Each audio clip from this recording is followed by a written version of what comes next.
August 27th, and it's the last chance I'm going to get to record one of these before I leave for Seattle, hence all the stuff on my floor.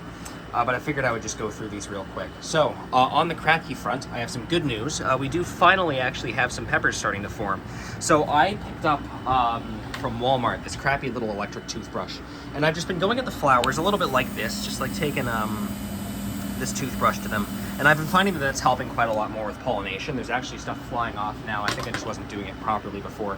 But ever since doing that, I've had this guy show up. And then I also had, if I can find the correct leaf, I believe it was this one. Yeah, I've got a second little pepper showing up there. So the chocolate reaper is officially outputting fruit. I'm going to keep monitoring it, probably redo the res when I get back home. But I'm overall very, very happy about that. The only other thing of note really is that I did swap out all of these plants into the 5-gallon buckets that you see below you. The mason jars were just a bit too small, and I found they were drinking way too quick. So this will guarantee that if I'm going away on extended trips, I can just sort of leave it alone for a week, which is good. But that is more or less what is going on with these guys. Now, moving on to the deep water cultures, they've been doing pretty well. I did notice with the chocolate reaper roots over here that they were getting a little bit unusually brown. It doesn't seem to be full on rot yet because they still have, like if I were to lift this up, you can still see that they have a decent structure to them. They're not falling apart. The bottom roots are white. But this happened right around the time I did the res change, and I'm not entirely sure why. There was also a bit of a weird sort of meaty smell to it, and so I suspect there was just some weird bacteria buildup because I redid the res and now it smells like ozone again. So nice and fresh, but that's been a little bit unusual. So I'm eyeballing that guy. These two are doing quite well though, so no real complaints there, but I'm just going to kind of continue monitoring these over the coming days.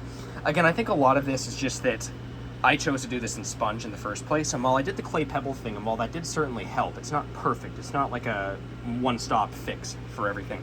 So I think I'm probably, for the rest of the time that I manage these plants, going to have some occasional rot problems that come up just because of the way that I did it. To mitigate that, I have also been putting some water bottles in because I heard that you want to have the temperature of the reservoir anywhere from 18 to 22 Celsius.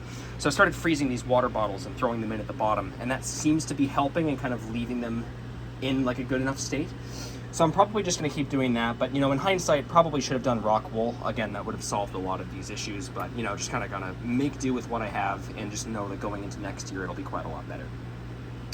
So that is more or less it update-wise. Overall, very, very pivotal week. I'm super glad to finally actually have fruit setting.